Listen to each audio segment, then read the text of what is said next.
Kembali saya Fri Malik dalam Forum Indonesia. SK Menteri Hukum dan HAM soal dualisme kepengurusan partai ternyata menimbulkan efek berantai. Mulai dari gugatan pihak yang kecewa hingga hak angket untuk menjawab banyak tanda tanya. Namun yang manakah yang kini bebas dari politik kepentingan? SK Menkumham atau justru angket yang tengah digadang? Bagaimana nasib hak angket untuk Yasona? Benarkah kekuatan DPR kini terbelah? Saya Fri Malik dan inilah Forum Indonesia, bola panas angket Yasona. Berawal dari keputusan Menteri Hukum dan HAM Yasona Laoly yang mengesahkan kepengurusan Partai Persatuan Pembangunan Kubu Romahur Muzi dan belakangan juga mengeluarkan SK pengesahan kepengurusan Partai Golkar Kubu Agung Laksono, maka bergulirlah usulan hak angket dari anggota DPR bagi sang menteri.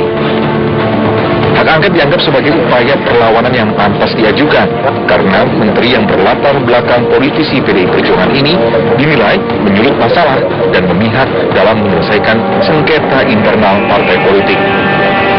Maka sedikitnya 116 anggota DPR pun mengajukan hak angket untuk memperjelas dugaan apakah Yasona Laoly memiliki loyalitas ganda saat menjalankan tugasnya sebagai Menteri Hukum dan HAM. Yasona dalam berbagai kesempatan mengaku keputusannya sudah berdasarkan kajian aspek yuridis. Presiden Joko Widodo pun telah meminta hasil kajian Menteri Hukum dan HAM terkait penyelesaian dualisme kepengurusan Partai Persatuan Pembangunan dan Partai Golkar yang kemudian dibahas dalam rapat terbatas Presiden dengan menteri-menteri terkait. Belakangan putusan Hakim Pengadilan Tata Usaha Negara membatalkan kepengurusan Partai Persatuan Pembangunan Kubu Romahur Muzi. Sementara terkait konflik Partai Golkar, Hakim Pengadilan Tata Usaha Negara memerintahkan Menteri Hukum dan HAM menunda SK kepengurusan Golkar Kubu Agung Laksono. Ya pemirsa, itu dia tadi tema yang akan kita bahas dalam Forum Indonesia pada malam hari ini. Hak angket untuk Yasona. Langsung saya perkenalkan para narasumber saya pada malam hari ini. Dari sisi sebelah kiri ada Bang Leon Ababan dari Golkar. Selamat malam, Bang Leon. Selamat malam, Pak Fiani, dan selamat malam para peserta. Selamat malam. Dan kemudian Mas Arief dari PDIP. Selamat malam, Mas Selamat Arief. malam. Dan dari P3, Mas Ahmad Dimyati. Selamat malam, Mas Ahmad Dimyati. Assalamualaikum. Waalaikumsalam. Dan juga Pak Refrizal dari PKS. Selamat malam. Assalamualaikum. Waalaikumsalam. Silahkan nanti ditekan ya Pak ya. Assalamualaikum. Waalaikumsalam, mantap. Baik, dan satu lagi narasumber saya yang berada di tengah-tengah audiens, pengamat politik Mas Hanta Yuda. Selamat malam, Mas Hanta Yuda. Selamat malam. Baik, Mas Hanta. Dan sebelum saya ke Mas Hanta, biarkan kemudian Bapak-Bapak di sini berbicara terlebih dahulu soal hak angket sejauh ini dari P3 mungkin salah satu yang memiliki kepentingan cukup kuat soal hak angket ini. Bagaimana sejauh ini progresnya, Mas Ahmad Dimyati? Jadi begini, hak angket itu adalah hak untuk melakukan penyelidikan terhadap penguasa, khususnya pemerintah, dalam hal melanggar undang-undang. Nah, oleh sebab itu, Pak Yasona Laoly kasat mata melanggar undang-undang. Dan ini kejahatan karena kepentingan Anda. Enggak, karena kejahatan demokrasi, bukan hanya ansih P3 atau kejahatan demokrasi itu tuduhan yang demokrasi. Serius, lebih jahat dari HAM. Karena memang demokrasi itu, kalau kita lihat partai politik itu asasnya kerakyatan yang dipimpin oleh hikmat kebijaksanaan dalam permusyawaratan perwakilan. Perwakilan itu lewat partai politik. Kalau partai politik diintervensi oleh pemerintah itu kan harusnya legalistik. Masuk ke dalam Menkumham, maka kejahatan itulah yang sangat besar. Nah, kejahatan itu jangan sampai terjadi. Pemerintahannya akan datang. Kalau pemerintahannya akan datang terus seperti itu, semua bisa diberedar partai politik. Berbahaya dengan demokrasi. Atau Anda merasa jadi korban? Saya tidak terlalu permasalahkan korban atau tidak, karena saya masih anggota DPR dan saya juga pimpinan DPRT. Saya ingin islah P3 itu, bukan ingin menang A atau menang B, ingin islah antara Romi dan Farid bersatu. Keinginan P3 itu, tapi kalau Menkumham masuk di dalam memenangkan salah satu, ini pemecah belah, divide et impera, kejahatan itu. Baik, dicatat dulu. Kemudian ada yang mau menanggapi, Mas Arief mau menanggapi? Dikatakan kejahatan demokrasi, Mas. Ya, saya kira terlalu berlebihan ya, bukan karena Pak Yasona Laoly adalah dari Partai Demokrasi Indonesia Perjuangan, tetapi saya kira selalu berulang-ulang saya tegaskan bahwa ada kewajiban sebagai Menteri Hukum dan HAM ya untuk melegalisasi keberadaan partai politik sebagaimana diatur dalam Undang-Undang Nomor 2 Tahun 2011 tentang perubahan atas Undang-Undang Nomor 2 Tahun 2008 tentang partai politik ya. Setelah setelah diteliti, diverifikasi, maka kemudian dilegalisasi. Ya. Nah, masalahnya kemudian kalau kasus P3, setelah itu kemudian ada muktamar yang lain, ya. Nah, inilah yang kemudian berlanjut sampai sekarang. Begitu juga dengan soal konflik internal Golkar. Nah, menurut hemat saya sebenarnya sudah ada jalan yang ditempuh, ya. Jika kemudian menilai bahwa apa yang telah menjadi keputusan Menteri Hukum dan HAM, ya, dipandang tidak sesuai dengan aspirasinya, ya, atau dipandang dinilai sebagai pelanggaran hukum, sebagai keputusan pejabat tata usaha negara, maka bisa digugat ke Petun Pengadilan Tata Usaha Negara, dan itu satu upaya hukum yang lumrah, ya. Yang lumrah juga dilakukan oleh Golkar. Justru masalahnya kalau kemudian itu dikatakan sebagaimana yang diatur di dalam Undang-Undang 17 tahun 2014 tentang penggunaan hak angket yang notabene adalah hak konstitusional sekaligus hak institusional DPR, ya.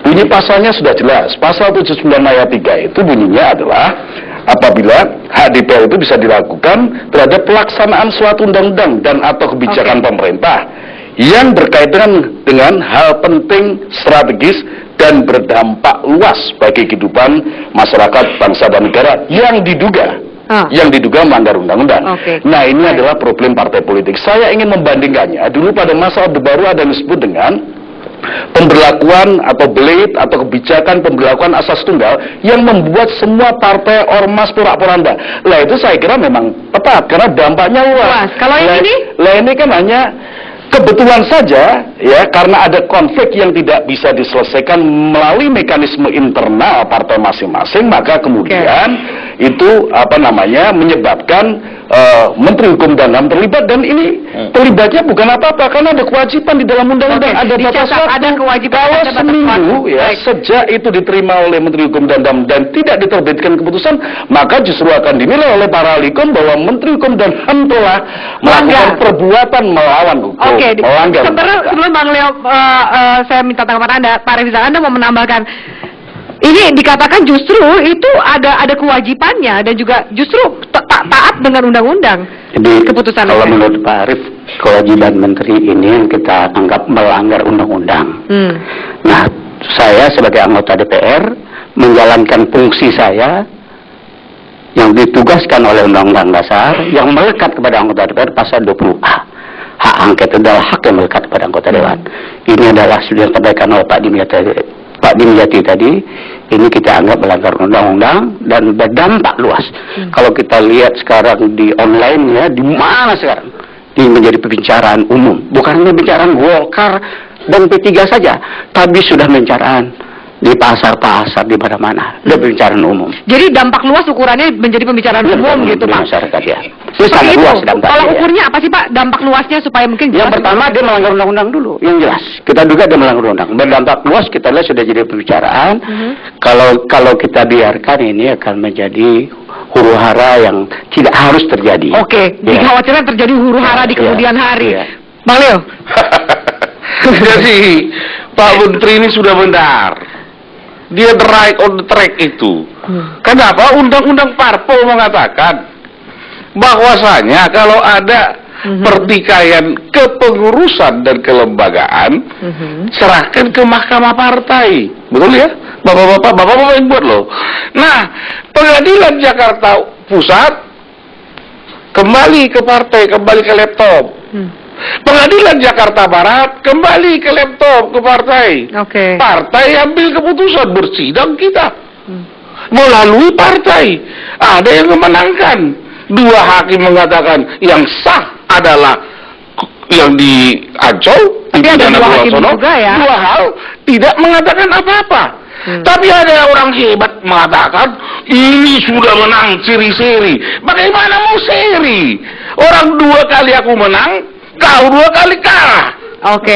Saya 2 kali seri. Kalau Barcelona ini main, ini 10 nilainya. 2 kali 3 tambah 2 kali 2. Tetapi kalau seri hanya 2 kali 2, 4. Jadi jangan disesatkan masyarakat ini. Lawli sudah benar. Dia sudah melaksanakan kekuasaannya sesuai undang-undang dan hukum yang benar. Jangan disesatkan rakyat ini. Lawli sudah benar, tapi Pak. Tapi Lawli udah kalah 2-0 sekarang, Pak. Satu di Petun udah 2 kali 2-0 udah kalah sekarang. Lawli. Saya luruskan dulu. Di Petun itu Sela. itu di hold. 12 lah itu nanti. Di hold. Tidak Pak, Bapak 11-12 jaga kapasitas Bapak sebagai anggota Komisi 3. Di hold itu Pak. Belum masuk kita ke perpeliran pokoknya. Tunggu sabar. Sabar. Jadi ini masih 11-12 lah. tetapi ada satu, saya bukan ahli hukum, saya insinyur. Kalau SK Menteri itu sudah jalan, ada yang menghold, silahkan. Kami hormati sebagai warga negara. Tetapi saya ingatkan, saya senang sebelum datang tadi di sini, jelas. Apa itu Bang? Bacakan Barang itu. Menhukam Agung Laksono tetap sah Ketua Umum Golkar secara itu umum. kata Menkumham. Ya. Tapi kata mengatakan yang berbeda. Kita hargai. Dan tadi paling satu kata kunci sudah dikatakan Menkumham. Jika kalah nanti saya mau banding. Oke, baik. Ini sebelum ke banding-banding dulu Mas Hanta, ini ada dua penafsiran yang berbeda. Satu mengatakan salah melanggar, Benar, ya? satu melakukan sudah melakukan Ini kewajiban. kasat mata, ya. Baik. Pelanggaran Menteri Hukum ini kasat mata. Jadi ditonton oleh orang seluruh Indonesia. Kasat mata. Kenapa kasat mata? Yang dimenangkan oleh dia ini, tanda kutipnya adalah orang yang berpihak kepada dia. Oke, Tanda dicatat kutipnya. ya. Itu hanya P3 yang berpihak kepada dia adalah Romi yang berpihak kepada dia. Terus Agung Laksono Dulu, Pak. yang berpihak. Dia ini maksudnya apa nih Pak?